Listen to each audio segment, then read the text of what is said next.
Hey, what's up, YouTube? I'm QC. Welcome to another edition of Talking and Grubbing, where I provide the latest sports news and commentary while I eat some good food. I'm trying to eat a little healthier, so I'm about to grub on this salad here with some ranch dressing.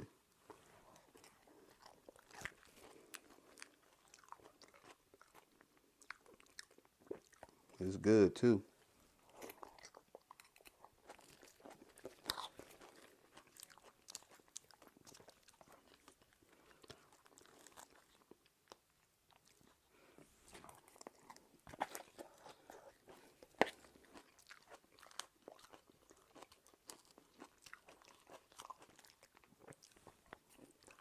NBA Hall of Famer and five-time NBA champion Dennis Rodman took a shot at LeBron James Thursday, calling his toughness into question.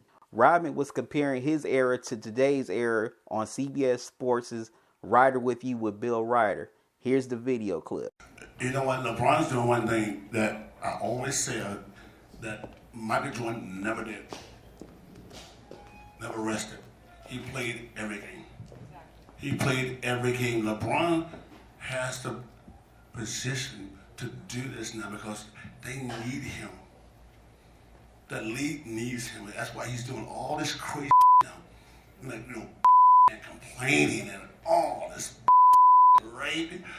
I mean, see what I'm saying? But it's like, it's very easy to do what they define greatness. Michael Jordan did it when it was tough, really tough. And what did he do? Lead the league and scored 10 years in a row. 10 years in a row, he led the league and scored 10 years in a row. Back then, that was hard. Average like 32 points a game. That was hard back then. Now it's easy. You know, all this triple double. I don't even that, but I'm saying back then when he was getting his ass whooped, I mean, beat down every game, and then when he played against us, he said, "Guess what? I gotta go back in the gym." And he got tough. He got tough. He got great and greater. So. That's it. Former Bulls teammate and Golden State Warriors head coach Steve Kerr defended LeBron and also defended his stance on resting his players during the regular season. He also took a shot at Rodman for some of his own rest time while they were playing together on the Bulls. Things that you noticed about the way the league has gone now? Well, it's definitely pop. You know, when he started doing this a few years ago, he opened everybody's eyes to it. And so we can all blame him. If you don't like it, just blame Pop.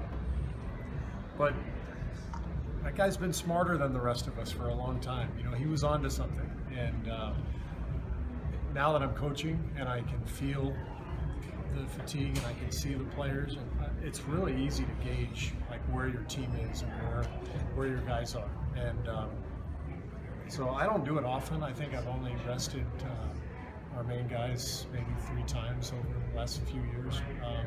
But when I have, it's been very effective. You know, we've won 12 in a row, I think, since we rested those guys. And I'm not saying, you know, we wouldn't have had a good stretch anyway, but it was pretty obvious to our training staff and to our coaching staff that our guys were fried. So give them a night off. And to me, it's no different than a baseball player who goes 0 for 5, 3 straight games, and you just sit him. But in baseball, everyone goes, well, that's smart.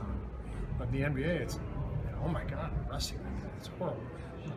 But I do understand from a fan standpoint, the NBA is more star-driven, and a lot of people do pay to see Steph Curry play, and maybe they don't pay to see a baseball player play.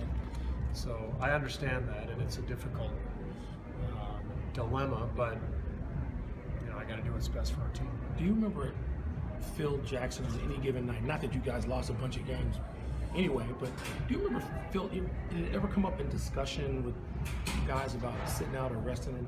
Was that ever even part of the... At the end of the season, I remember a couple times Phil rested a guy or two. Didn't happen often.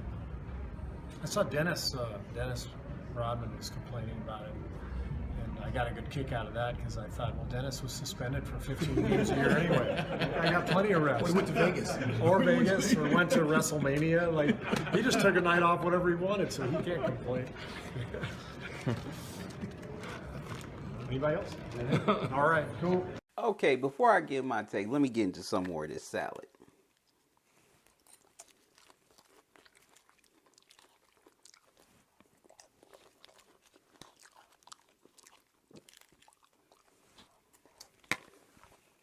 Okay, I gotta understand where Rodman is coming from because he was a product of a different era, which was the 80s and the 90s. You know, he played on the Bad Boys Pistons with Isaiah Thomas and Joe Dumars. And, you know, it was more rougher, more physical. Also, back then, during that time, there was less travel. And also, there were lesser teams to play. Now the NBA has 32 teams. Back then, there wasn't 32 teams. The Raptors hadn't came into existence yet. The Grizzlies hadn't came into existence yet. Matter of fact, I don't even think the Heat and the Bobcats hadn't even came into existence yet, and also the Pelicans. So, okay, I understand that standpoint that most of the great players played 82 games. But now, more players start trying to have longer careers so they can be up there with a Tim Duncan or a Kareem who played 20 years. So they don't want to risk themselves by getting injured. So in a way, Dennis Rodman is coming off as that old man who's trying to tell his kids to get out of his yard. You know, he should just look at it as it's different time, different eras. You know, MJ came up in his era, LeBron's coming up in his era. It's not neither one of their fault for the era that they play in. Get some more of this salad. This is good.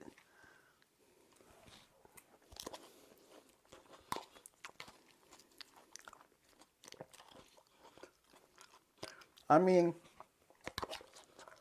people criticize LeBron for taking off one game. Hell, Jordan took off a whole season, but nobody says anything about that.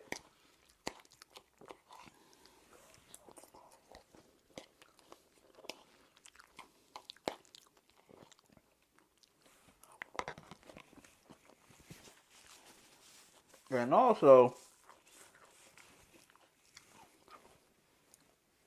yes, during the first Bulls three-peat, Jordan had a tougher road in the East with the Pistons, with even the Cavs. But by the second three-peat, the East slowly started to get weak because the Knicks were old, the Bad Boys' reign had ended, the Cavs just became a mediocre team. So it was a little bit, it was a little bit more easier for the Bulls to come out of the East. The only team that really gave them a run for their money was the Pacers, but, you know, they were still too young and still trying to find their way. So, I mean, as I said before, LeBron and MJ came up in different eras. MJ played in his era, and LeBron's playing in his. Anyways, that's my take. Like, comment, and share the video. Till next time, y'all have a good one. Love y'all to life. Deuces. And I'm about to finish the rest of this salad.